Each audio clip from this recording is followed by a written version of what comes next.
From thence I proceeded to another spot, where I saw in the west a great and lofty mountain, a strong rock, and 4 delightful places. Internally it was deep, capacious, and very smooth as if it had been rolled over. It was both deep and dark to behold. Then Raphael, one of the holy angels who were with me, answered and said, "These are the delightful places where the spirits, the souls of the dead, will be collected. For them were they formed, and here will be collected all the souls of the sons of men." So he's presiding over the spirits of men.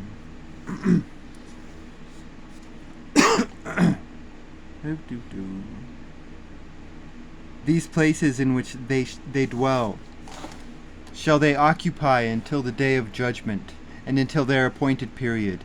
Their appointed period will be long, even until the great judgment. And I saw the spirits of the sons of men who were dead, and their voices reached to heaven, while they were accusing. Then I inquired of Raphael, an angel who was with me, and said, "Whose spirit is that, the voice of which reaches to heaven and accuses?" He answered, saying, "This is the spirit of Abel, who was slain by Cain his brother, who will accuse that brother until his seed be destroyed from the face of the earth, until his seed perish from the seed of the human race. At that time, therefore, I inquired respecting him and respecting the general judgment, saying, Why is one separated from another? He answered, 3 separations have been made between the spirits of the dead, and thus have the spirits of the spirits of the righteous been separated, namely by a chasm, by water, and by light above it. In the same way, likewise, are sinners separated when they die, and are buried in the earth, judgment not overtaking them in their lifetime. Hence their souls are separated. Moreover, abundant is their suffering until the time of the great judgment, the castigation and the torment of those who eternally execrate, whose souls are punished and bound forever. And thus has it been from the beginning of the world. Thus has there existed a separation between the souls of those who utter complaints and of those who watch for their destruction, to slaughter them in the day of sinners. A receptacle of this sort has been formed for the souls of the unrighteous men, and of sinners, and of those who have completed crime, and associated with the impious, whom they resemble. Their souls shall not be annihilated in the day of judgment, neither shall they arise from this place. Then I blessed God, and said, Blessed be my Lord, the Lord of glory and of righteousness, who reigns over all forever and ever. Okay, what I get out of this is Enoch is saying, right? He's saying that Abel should have killed Cain. Right? Abel, you see, he's separating the heavens into degrees.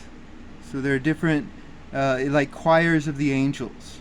And like he said earlier, you know, it's all about an intimate relationship. So maybe you can separate the choirs of angels based on how intimate your relationship with God is.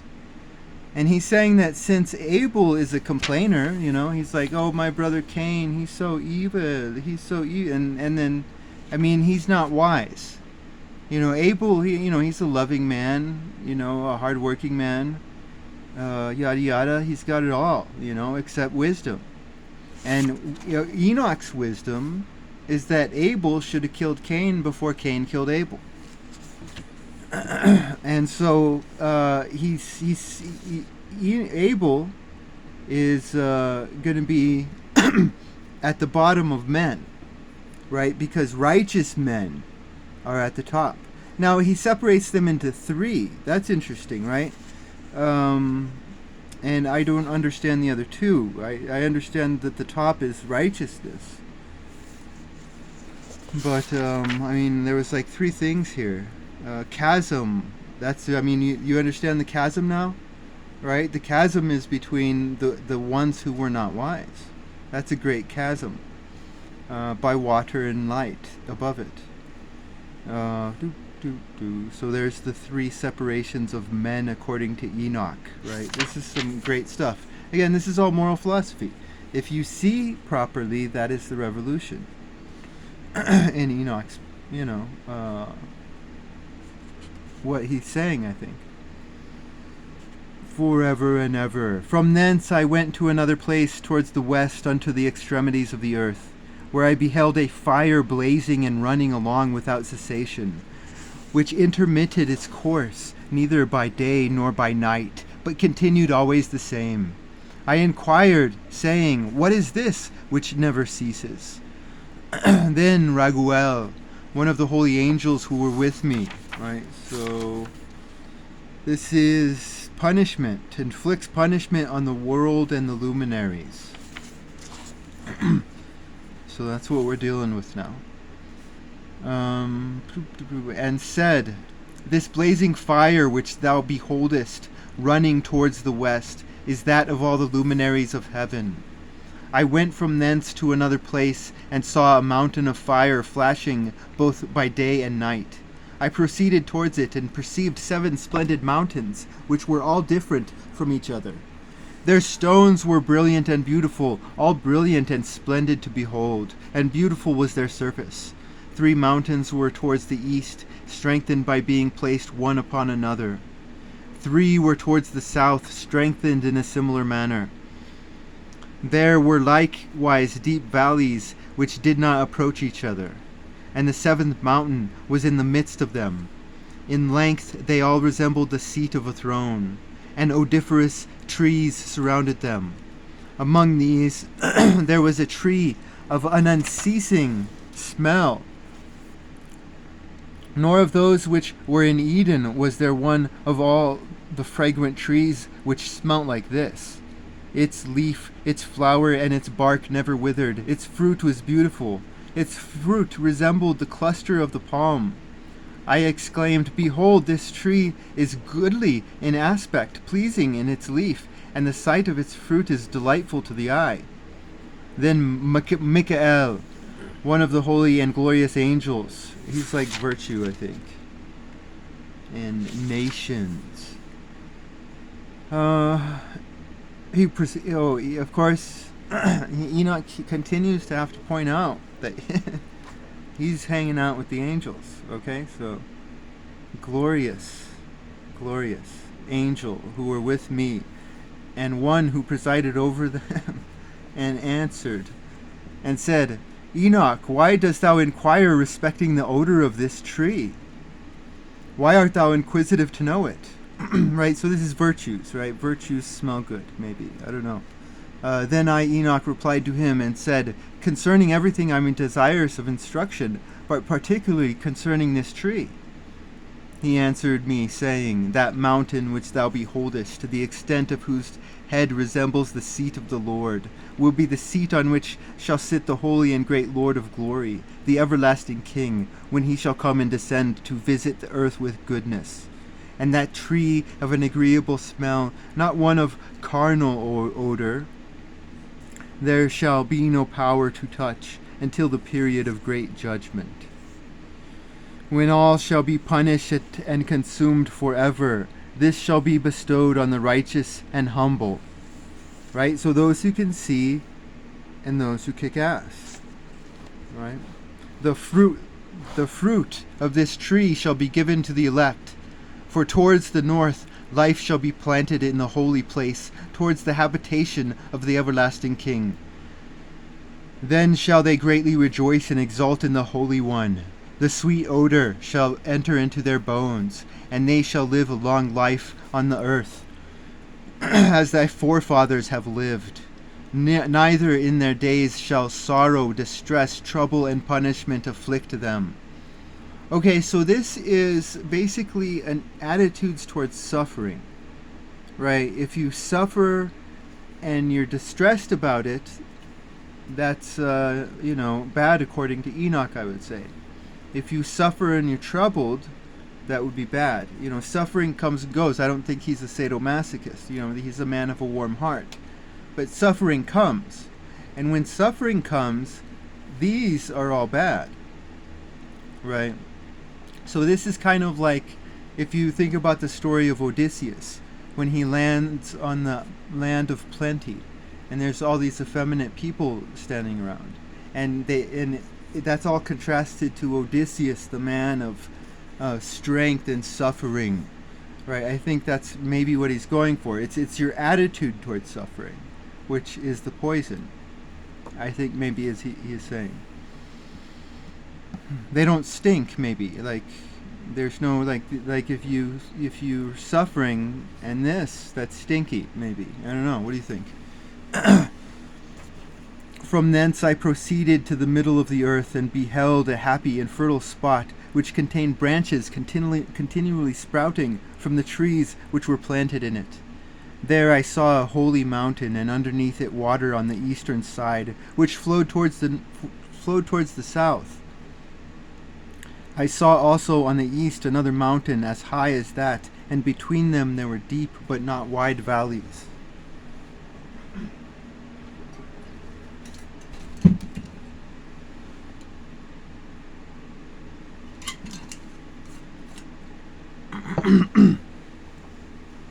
All right.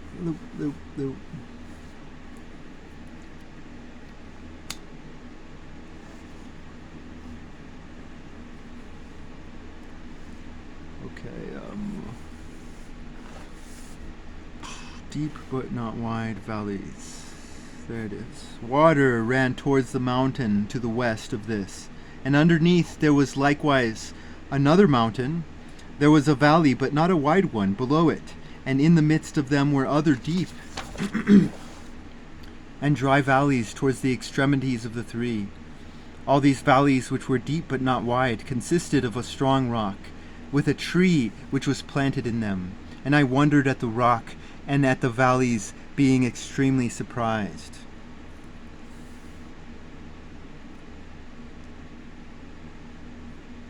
So okay, I don't know what's going on here. I'm lost.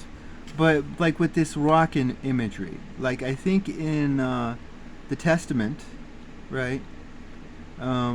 Which whether you believe in Jesus or not, he says that the old law shall still be applicable. So why do we call it the Old Testament if Jesus says it's not old? It's just the Testament, right? In the Testament, the rocks are like symbols, I think, of meditation, right? And these are men of meditation, men who are seeking understanding and true sight. But I don't know if that's what's going on with this rock. Boop, boop, boop.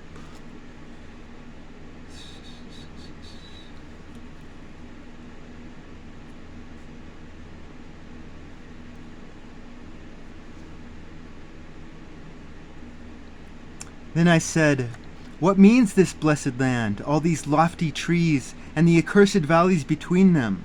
You see, Enoch is just filled with life here, right? And then Uriel, one of the holy angels who were with me, replied, this valley is the accursed of the accursed forever. Here shall be collected all who utter with their mouths unbecoming language against God, speak harsh things of his glory. Here shall be collected, here shall be their territory. In the latter days an example of judgment shall be made of them in righteousness before the saints, while those who have received mercy shall forever all their days bless God, the everlasting King. And at the period of judgment shall they bless him for his mercy, as he has distributed it to them. Then I bless God, addressing myself to him and making mention, as was meet, of his greatness.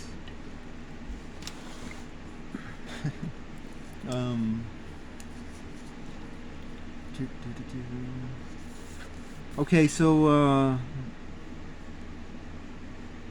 you have to, what is the God he's speaking of? It's a warm heart, right? So those who say I love you and they don't, that would be speaking against Enoch's God. Those who speak in the name of freedom but mean tyranny, right? That's unbecoming language. They speak, that's speaking harsh things of his glory, to speak of a false freedom.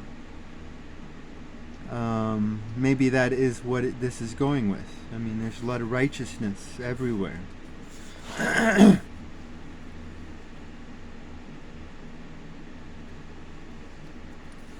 From thence I proceeded towards the east, to the middle of the mountain in the desert, the level surface only of which I perceived.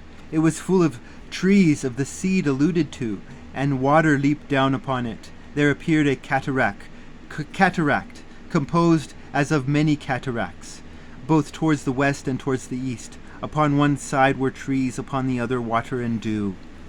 Then I went to another place from the desert, towards the east of that mountain, which I had approached.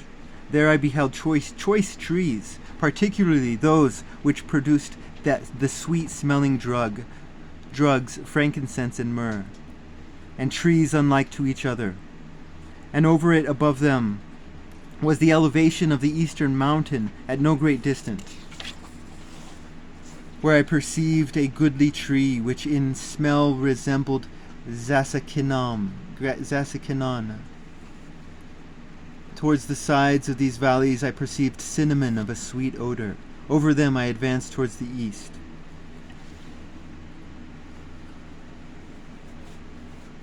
Then I beheld another mountain containing trees, from which water flowed like Nekatro.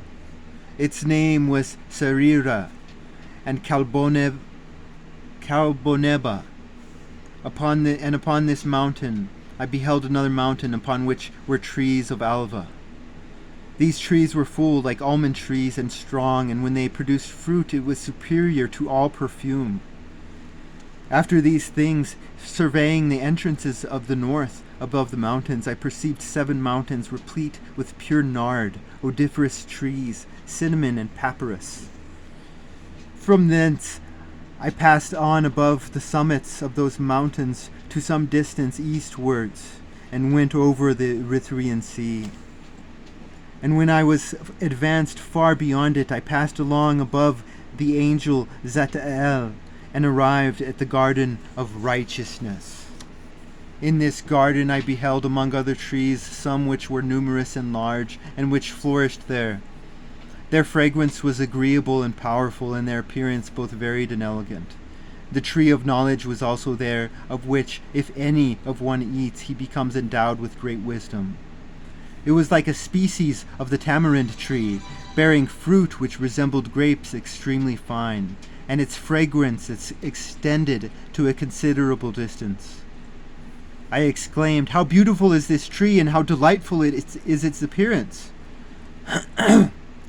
Then holy Raphael, an angel who was with me, answered and said, "This is the tree of knowledge, of which thy ancient father and thy aged mother ate, who were before thee, and who, obtaining knowledge, their eyes being opened, and knowing themselves to be naked, were expelled from the garden."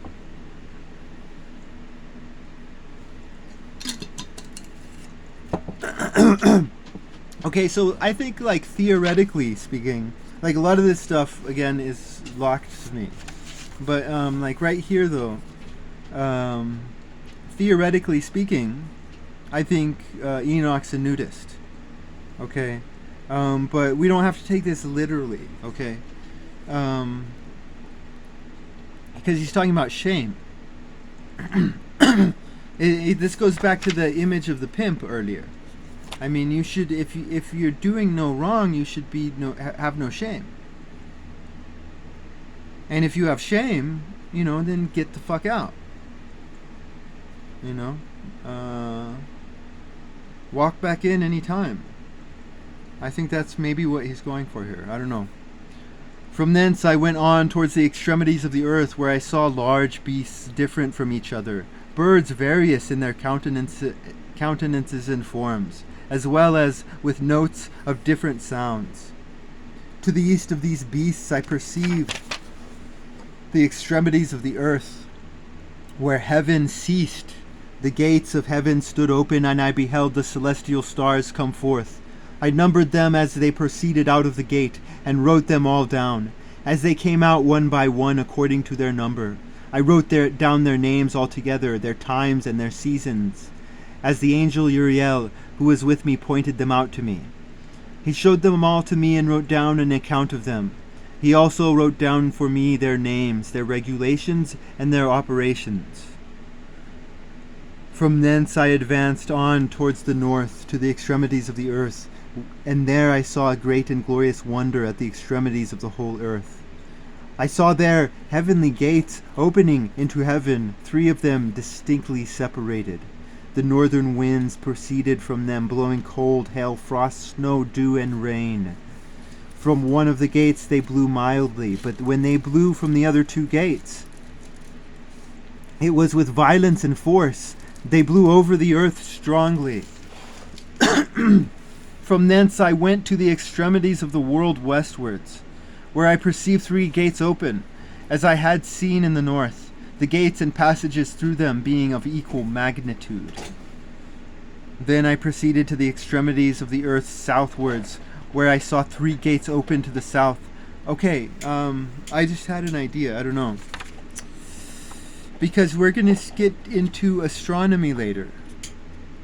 And this is maybe wrong, but I've got several astronomy theories. The astronomy section is very mysterious to me and locked, but I'm throwing my theories out there. And so, like, one of my theories is, as you're listening to it, imagine yourself standing in the middle of the temple. And Enoch, this is Enoch, the great Enoch, okay? This is the man who's going to design the temple. And so maybe he's designing a temple, you know. He's telling you the dimensions and this and that, where everything should be. And that the temple should be somehow aligned with the stars, maybe. You know, I'll get into that with the astronomy stuff. But, I mean, you could say maybe he's designing the foundation right here. But probably not. But it's just something that popped into my head. Anyways, let us continue. From thence I went to the extremities of heaven eastwards, where I saw 3 heavenly gates open to the east, which had smaller gates within them. Through each of these small gates the stars of heaven passed on, and proceeded towards the west by a path which was seen by them, and that at every period of their appearance. When I beheld them I blessed. Every time in which they appeared I blessed the Lord of glory, who had made those great and splendid signs, that they might display the magnificence of his works to the angels and to the souls of men, and that these might glorify all his works and operations, might see the effect of his power, might glorify the great labor of his hands, and bless him forever. The vision which he saw, the second vision of wisdom which Enoch saw, the son of Jared, the son of Malalael,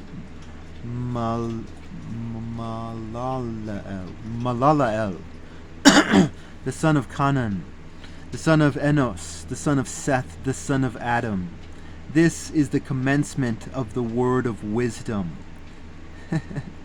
which I received to declare and tell to those who dwell upon earth. Like, think of like a drum up, like hear from the beginning and understand to the end the holy things which I utter in the presence of the Lord of spirits. Those who were before us thought it good to speak.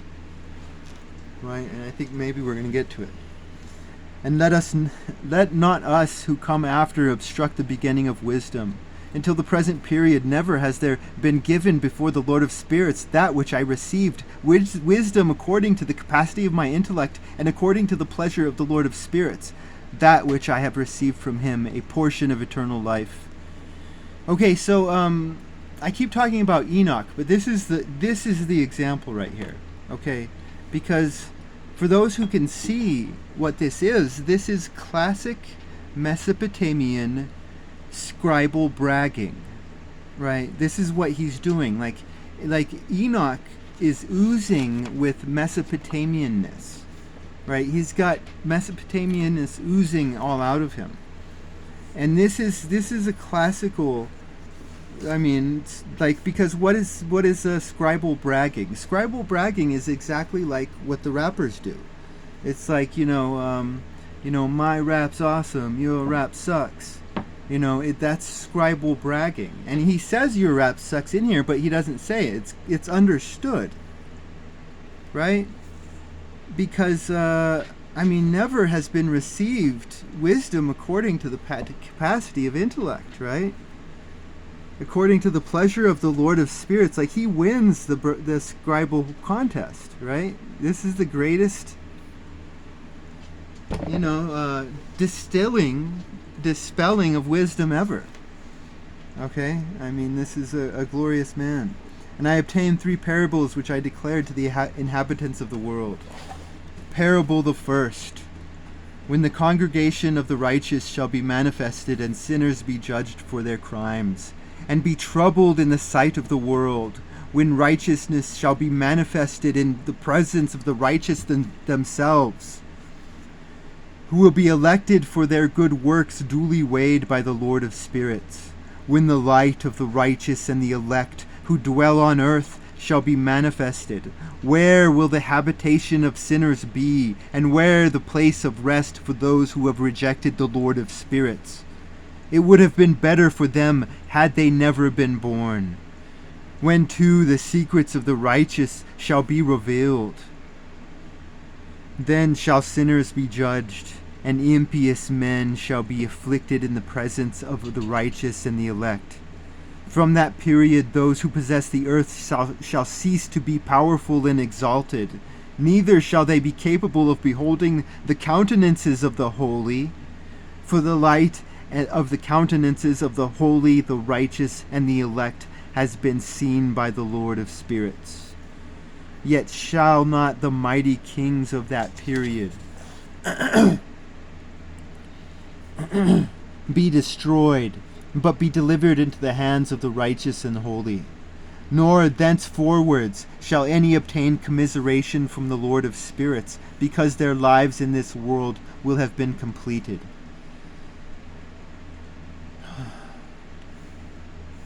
Yeah, no sympathy. Like, that's a different type of heaven, right? No sympathy. In those days shall the elect and holy race descend from the upper heavens, and their seed shall then be with the sons of men. Enoch received books of indignation and wrath, and books of hurry and agitation. Never shall they obtain mercy, saith the Lord of Spirits.